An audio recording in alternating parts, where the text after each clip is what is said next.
It's been a very bad 3 weeks for me, and I didn't think it could get any worse, but I was wrong. Very, very, very wrong. It all started when I went in for my annual physical. I was poked and probed, x-rayed and EKG'd, gave what seemed like half the blood out of my body, and then went home, confident that I wouldn't have to go through this again for at least another year. 2 days later, I got a call from the doctor's office saying the doctor wanted me to go in for an ultrasound and CT scan. I asked the girl what was wrong, and she said she didn't know anything was wrong, just that the doctor wanted to run more tests. Long story short, it turned out that I had inoperable cancer, and the doctor told me that I had 18 months to live at best. I knew, of course, that he had to be wrong. I was only 48 years old, and nothing bad had ever happened to me.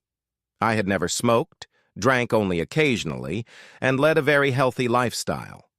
He just had to be wrong, so I sought a second opinion, then a third, then a fourth, until finally I could force myself to accept the fact that I would die in 18 months or less. Once I put denial behind me, I was faced with the need to inform Becky. My wife of 21 years now had made my days and nights happy. In many marriages of that length, the passion fades, and the couple settles into a comfortable relationship. But that had never happened with Becky and me. It seemed that with each passing year, my love for her grew stronger and the passion never faded. We were still making love 3 or 4 times a week at a time when many of our friends were having sex only twice a month. I contemplated not telling Becky, at least until the pain was so intense that I couldn't hide it. But in the end, I decided she needed to know. She needed time to emotionally prepare herself for what was coming, so after weeks of procrastination, I mustered up the courage to face her. I didn't want the kids around when I broke the news to her, so for the first time in my life, I took an unscheduled day off work and went home. When I got home, there was an unfamiliar car parked in the driveway. I noticed the dealer plates on the car and realized that my best friend Jerry was probably there, and wondered what he could be doing at my house in the middle of the day. I got the answer to that question as soon as I opened the front door. "Oh my God! Oh sweet fucking Jesus!" the house erupted. "Harder, damn it, harder!" Becky yelled, standing at the foot of the stairs and looking up at the second floor where our bedroom was. I walked up the stairs as if in a fog. When I got to the top of the stairs, I couldn't get my legs to move any further. I sat down on the top step and listened to what was coming from my bedroom. The doctors gave me 18 months, but I died the day Becca's screams of pleasure echoed throughout the house. And then the loud screaming and yelling stopped. "In all the years we've been having sex, I don't think I've ever seen you experience such intense ecstasy. You bring out the best in me, lover. I love you, and can never get enough of you. Then why the hell won't you leave Bob and come with me? We've talked about this before, Jerry. I love you and the way you make love to me, but I don't love you. I like you, but I don't love you." "So what? You don't love Bob either." "You're wrong, Jerry. I love my husband very much." "Bullshit, baby. There's no way you'd do to him what you're doing if you really loved him." "No, baby, you don't love him. If you really loved him, you wouldn't do any of this. In fact, if you really loved him, you wouldn't have cheated on him all these 5 years. "You're wrong, Jerry.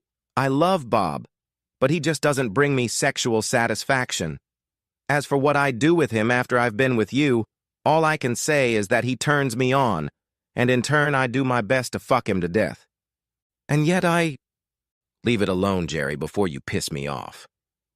Quietly walking out of the house, I heard Becky say, "I love Bob deeply," and thought, big damn deal. Being deeply loved by an unfaithful companion doesn't make me happy as hell. I went back to my office, closed the door, and locked it, and then spent the rest of the day wondering what the hell I was going to do with the short time I had left. I still didn't know what I was going to do when I got home that night, but I knew for sure that I wasn't going to let Becky know that I knew what she was doing behind my back. Even though Becky had been a light in my life, the discovery of what she and Jerry had been doing had extinguished that light. If I had another 25 or 30 years to live, I might have just turned my back and walked away from her. Unfortunately for Becky and Jerry, the bitterness I felt at the realization that my time was short, combined with the bitterness of finding out how they had both betrayed me, instilled in me a thirst for revenge, and until I could get my revenge, Becky had to continue to think everything was okay between us. When I got home, Becky was in the kitchen making dinner. When I walked into the kitchen, she went to the refrigerator, pulled out a pitcher of margaritas, and poured each of us a glass. She brought me hers, and holding it out to me, leaned forward to kiss me, and all I had to do was not push her away. Becky gave me a sly smile. "I just knew you'd say that. Come on, love, get undressed and get up to the bedroom." It was time for my moment of truth.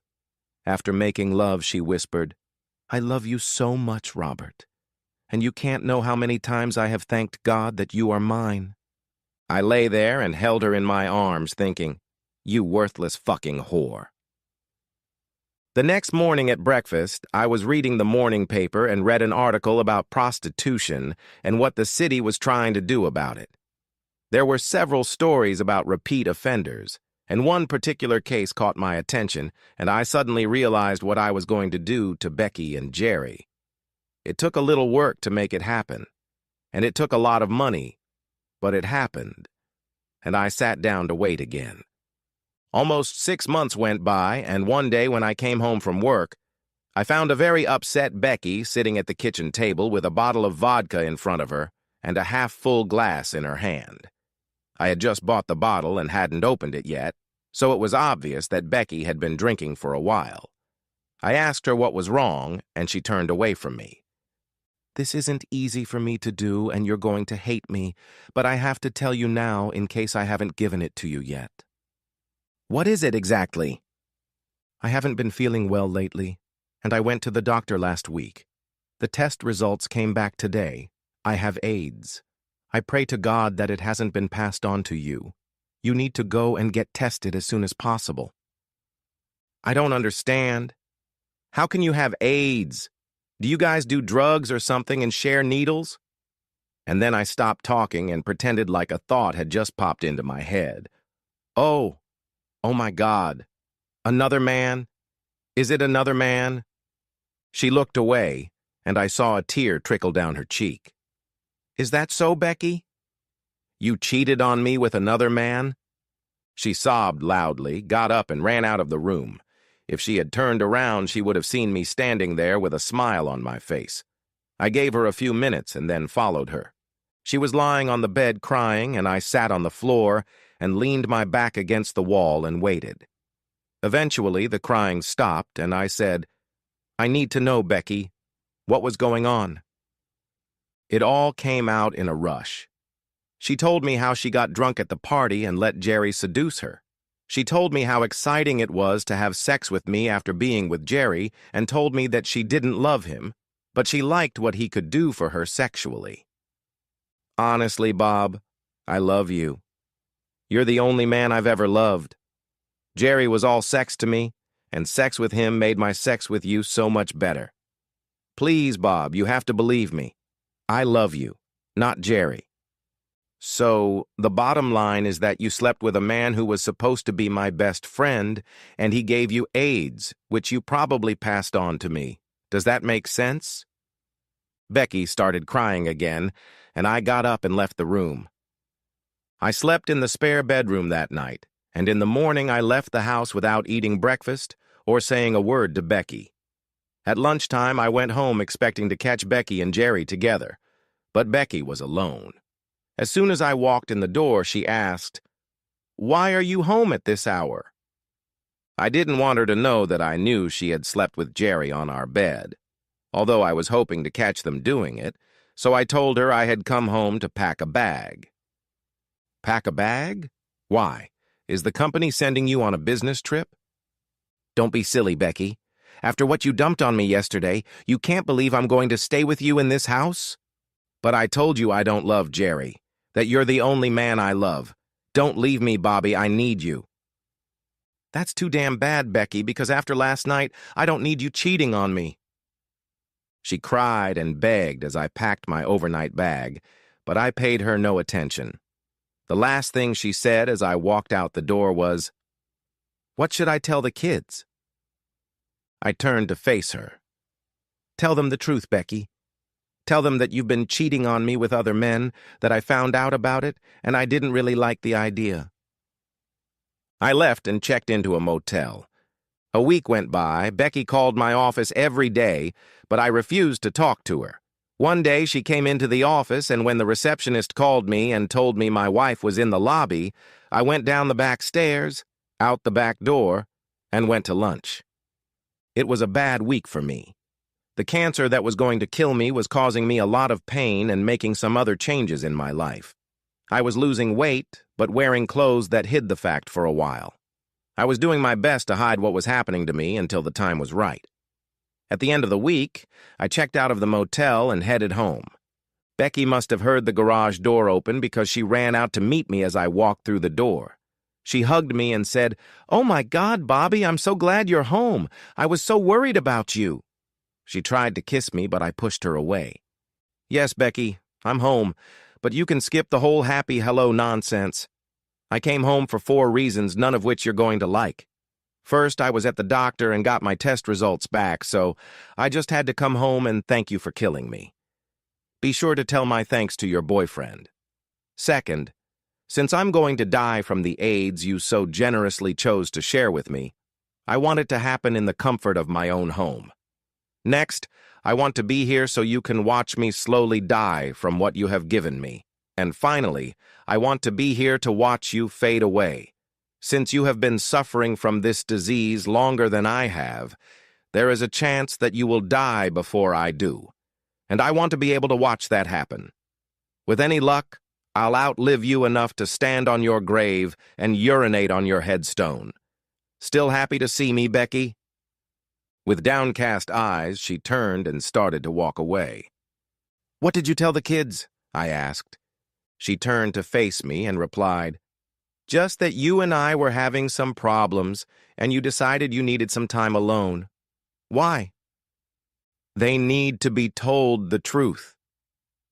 A look of concern flashed across her face. "Why? What good is there to tell them?" "The question isn't what good it will do, Becky. It's what harm could come from them not knowing. They need to know what we have and how to avoid actions that might give it to them. What if you fall and cut yourself and one of them runs to help you and stains themselves with your infected blood? You and Charlie have a bad habit of going to the refrigerator and drinking milk or juice out of the carton and then putting it back in. Do you really want him drinking out of that carton after you? Unless, of course, your plans include killing the whole family." Becky turned and ran out of the room crying. I moved into the spare bedroom and began to coexist with Becky. Not a day went by that she didn't try to rekindle the relationship, but I wasn't okay with that. "The only reason I'm here, Becky, is so you can watch what you did to me happen on a daily basis." Her relationship with Jerry ended when she told him that he had given her AIDS. He told her that she was full of shit and that he contracted it from her, not the other way around. Then he said he shouldn't have been surprised since she was a whore who cheated on me. She had cheated on me with him, so he had no doubt that she had cheated on him with someone else.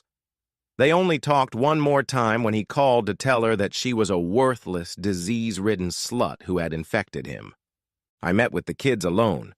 Becky couldn't bring herself to face them, and told them what had happened. It was hard for them to accept that their mother and Uncle Jerry had been cheating on me, and they were crushed when they learned that I was dying because of it.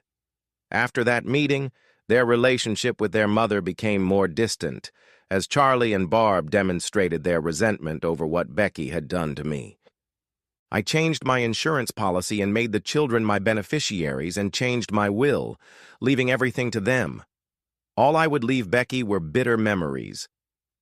Cancer will kill me much sooner than AIDS, and Becky has to watch as it eats away at my body and I get worse. Every day she watches me fade away, and her guts are torn up at the thought that her affair with Jerry was the cause of my pain. I will tell her the truth, but not until after I die. I left a letter from my attorney to give to Becky during the reading of my will. The letter details what happened. It describes how I found out about the cancer and came home to tell her the news, and how I found her and Jerry having sex in my bedroom and on my bed. I told her that I died at that moment, that what she had done had destroyed my will to live and my intention to fight the cancer to the last minute. The letter told how I had read an article in the newspaper about a prostitute with AIDS who continued to give tricks even though she may have killed her customers, and how that had set me thinking of ways to get revenge on her and Jerry. It told how I sought out a pimp and paid him $1,000 to set me up with an AIDS-stricken whore. I told how I slept unprotected with this whore daily for a month to contract her disease, and how I hoped and prayed that I would get infected and pass it on to my loving wife, who would in turn pass it on to her asshole lover. I pray that there are such things as ghosts, and that I could be in the room with Becky when she reads this letter so I can see the look on her face. Time is passing, and as I write this, I only have a few weeks left. Becky can't understand how I can be so cheerful and upbeat when the end is near, but she's about to find out, and that knowledge helps me keep a smile on my face.